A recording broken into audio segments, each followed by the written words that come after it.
Talking about songs, one that you will never have heard before. There's only a selective few people have heard this. It's never been played on the air before. It's never been played on the radio at all. It's not on Beatle compilations albums or anthology albums. It's a great find, this, isn't it? Yeah, basically it got made, in the 60s. For a documentary, it got shelved, and then it got lost, and then it got uncovered during lockdown. Someone was going through the loft, the guy who wrote it, and he's releasing it. So yeah, we're going to hear it for the first time. It's going to be the first time it's been played on radio. You won't have heard this before. And that's coming up shortly in about 10 minutes' time, as Harry had said. It was a song that was, as Harry said, made for a documentary. We're going to play it soon. George Harrison is on it. Yeah. And you know it's George straight away because it starts with the guitar and you go, that's very George. And Ringo's on it too. He's drumming on it too. On the drums, and when you think someone's found a long-lost track in a loft, you think it's going to be hissy, it's on cassette, it's going to be warbly, you're going to be able to hear what it sounds like. It's a really, really good quality recording, this, isn't it? And it's actually a good song because it's obviously got Indian influences, but it's a good track, and they've had like a little listening party at the Beatles Museum, but they've very kindly said Radio Merseyside, Tony Snell can have the first radio play of it. Or Radio Merseyside, or whoever's on at 10 o'clock. No, they specifically asked for you. I've been in this game long. They didn't ask for me. You're fooling no one. Come on. It's BBC Radio Merseyside, 12:15. What a treat we've got for you now. A real treat for Beatle fans, music fans, because when you get a great story behind a particular song, any music fan, their ears would just prick up like that. It's because you love the music and we love the stories as well. We've got an exclusive play of a lost and previously unheard song featuring George Harrison. And when we play at the end of our conversation, straight away, you will know it's George. And Ringo's on this as well. It was recorded in 1968 at Trident Studios in London. The song is called, and gentlemen, please, if I mispronounce the song, please pull me and correct me, Radhe Shaam. It was written and produced by Suresh Joshi and sung by Ashish Khan. George and Ringo offered to play on the track, and the master tape had been stored in Suresh's loft. It was uncovered during lockdown. Suresh Joshi joins me now along with Rogue Bess from Liverpool Beatles Museum. Welcome. Thank you, Tony. Thanks. Good to see you. What an incredible story this is. Well, I think I was more surprised myself than anybody else.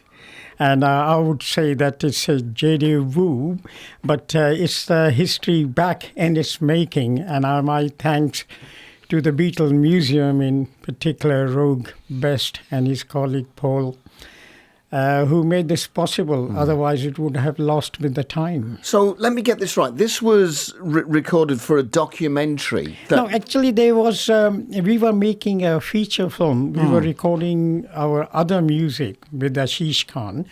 And while we were doing that, in comes George Harrison, speaks to me, and as you know, I stand like a sore thumb, a Western Oriental gentleman, as they say. That's sore thumb. So then we started talking about philosophy in general. Yeah. And I don't know if you were aware for it, I would describe George as a very lonely person among a big crowd. Why was he not just a shy person? Because he was always described as the quiet one, wasn't he? No, but also he said, quote, he was the underdog, unquote. And that felt him. And again, further, John Lennon used to call him Kid all the time, Kid, do this. Right. And he said that he had lost his confidence. And every time you talked about Beatles, sorry to use the unparliamentary language, he says, son of Beatles, I'm tired of it. So by this time... they'd had it. So this was... So Rogue, this was 68, this would have been... Trident, the White Album, around about that time. They were actually the reason George and Ringo were in Trident Studios at the time. The Beatles were there recording Hey Jude. Right. They were in another studio recording Hey Jude, and of course Hey Jude was the first Beatle track to be released on their own label, on the Apple label. So that's monumental in its in its own standing, you know. Yeah.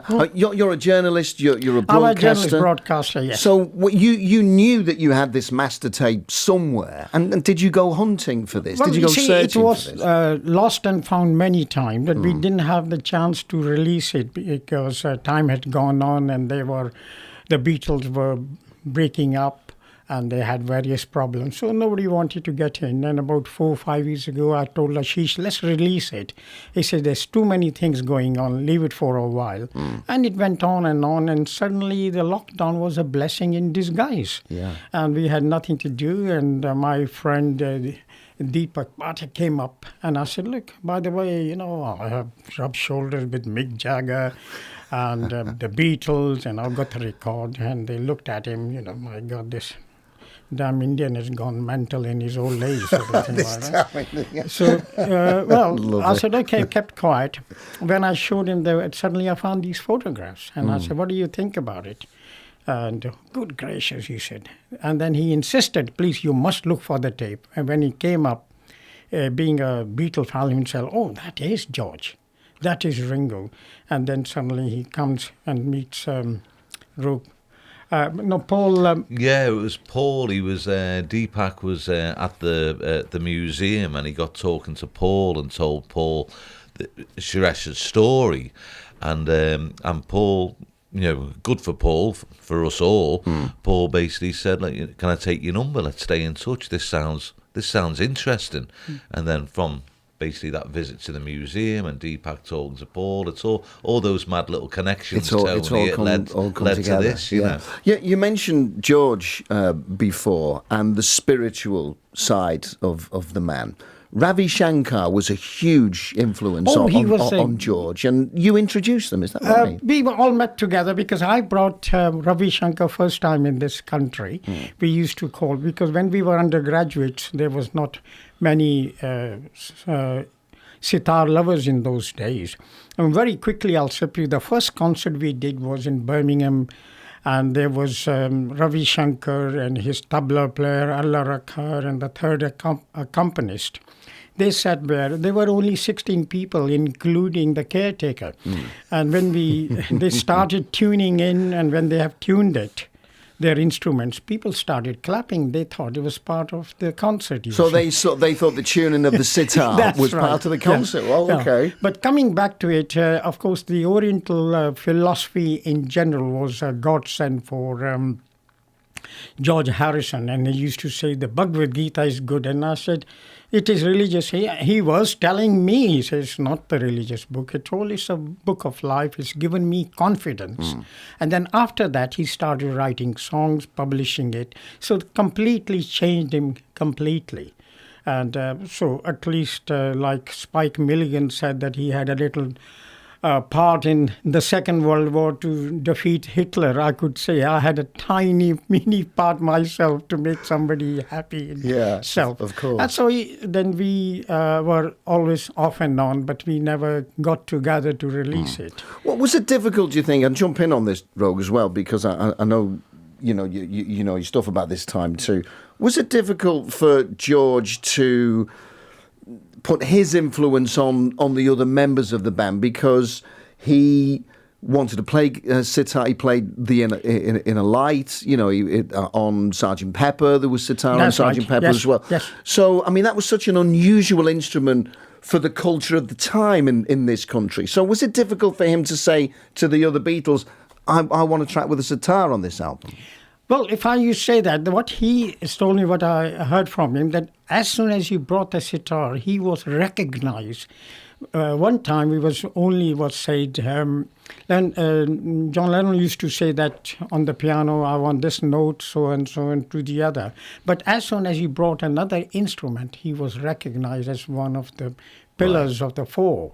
That is in his wording. So it completely changed the man and brought in him which he had possessed all this time. And without the influence of India and the spiritual side of George, we wouldn't have had My Sweet Lord, we wouldn't have had All Things Must Pass, all of this. All of it. And in this number, it was first time in the history of the Beatles, they never ever played for anybody else apart from themselves. And then, as I said, as soon as this was recorded, like Rogue is saying, they had their first release, Hey Judy and Jude, and when on the Apple label. So there was no stopping at all in any way. Yeah. And this went on. And this I said, look, I want to do a rock. And then, of course, credit goes to Ashish Khan. And matter of fact, there was other thing. The lyrics were written on that evening. Right, okay. On that time. And we didn't realize that, we will make history. The only sad part is the man is not here, but I'm sure upstairs he must be giving us the blessing. Spiritually, Yes. I see. And had we not found it at all, Yeah. if I would have kicked the bucket, Kicked would the be a bucket. sad thing that nobody would have noticed it. Well, So- it's been released. It's been released for charity. The proceeds of this is all is for charity, of course. And then my thanks to the Beatles Museum, of course. And so leave it to humanity. That's what George wanted to do. Was it difficult to release this? Because once we start getting the estates of George Harrison involved and publishers involved and who owns what and who owns this, that and the other, that can get a little bit messy. Well, I think I'll leave it to the pundits. At least as we are concerned, there is no monetary interest at all, which sort of, I'm sure everybody would be charitable, especially after this lock time. But I must slip in this very good incident. When we did get the tape, it wasn't very easy to just publish it at all. It had, the oxide has come out. Right. And then we had to get that special Revox machine when we did get it. As soon as we put the tape on, it caught fire. And they looked around, my God, what it is. I said, well, we are Indians. If you don't get a smoke signal, what did you expect? I love this fella. I really do. But that's right, because it's old technology. It was tape. It's magnetic. Anyone who's had an old cassette tape and the bits fall off it and it decays. So was it in a pretty bad way? Well, it was quite because it probably not stored properly. But I think my hats off to the engineer, which was Suresh. He spent a time to put it together. And so it was a sort of a concerted teamwork. Okay. And then, of course, Rogue comes along, leave it to me, lads. Paul comes along, leave it to me. And so that's why we are standing in front of you or sitting in front of you, enjoying it. And here we are. And I hope the fans will love it. Well, I'm sure they will, because straight away, I'm going to play in a minute. But I'm going to say thank you. Lovely to meet you. Thank you. Thank you very much. What a great story. And thanks for making me laugh. Brilliant. I love it. And Rogue, how's things going at your place at the moment? Yeah, everything's going good, Tony. A lot of it's domestic tourism at the moment, as we're all aware of. Anyone who's in the tourist industry, it's domestic tourism that's coming through the door. But we're looking forward to next year, when all the borders are all properly down and everyone's travelling again. And I think everyone's chomping at the bit to travel to. It's basically just things to get back to normal, whatever constitutes normal. But whatever we were doing before this, let's get back to that. Get back to doing it. All right. Well, let's play this song we've talked so much about. I will let you introduce it, if I may. Yes, certainly. Well, this is Ringo Starr on the drums and George Harrison on the guitar, and the voices of Ashish Khan.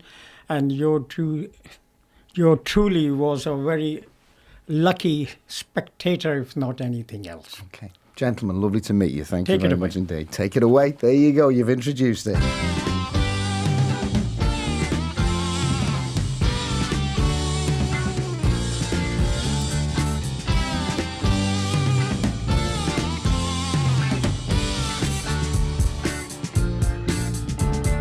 Radhe Shaam, Karim Rahman, Saviye naam, Tere naam, Jesus Christ, Hare Ram, Savi Pyare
You can tell it's George. You can tell it's Ringo on the drums with those fills as well, can't you? That as soon as that guitar kicks in, you just know it's George Harrison.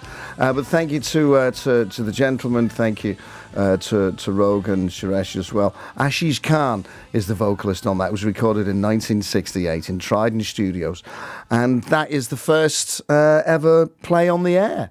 I know they had a bit of a launch party down at the museum there, but that's the first time it's ever been played on the air as well. And if you do love your Beatles stuff, don't forget Ian Kennedy's Beatles programme as well. Go into BBC Sounds, just put Ian Kennedy in, and all of those Beatles programmes will come up on there as well. You'll be able to listen back at your leisure. It's BBC Radio Merseyside, just turned 12:30. Good afternoon.